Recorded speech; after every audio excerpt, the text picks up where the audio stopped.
Are you tired of those pesky hiccups? Let's find out why they happen. All right, folks, here's the lowdown.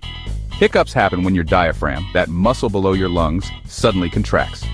This causes a quick intake of breath, which your vocal cords then slam shut, creating that classic hic sound. But why does this happen? It can be triggered by eating too fast, drinking carbonated beverages, or even getting excited or stressed. Your diaphragm just gets a little overexcited and boom, hiccups. Now, here's a fun fact. Hiccups might actually be an evolutionary leftover from our amphibian ancestors. Yup, tadpoles use a similar mechanism to breathe through their gills. Crazy, right? So next time you hiccup, just remember, your body is channeling its inner tadpole. Pause, chuckle. Stay curious, y'all.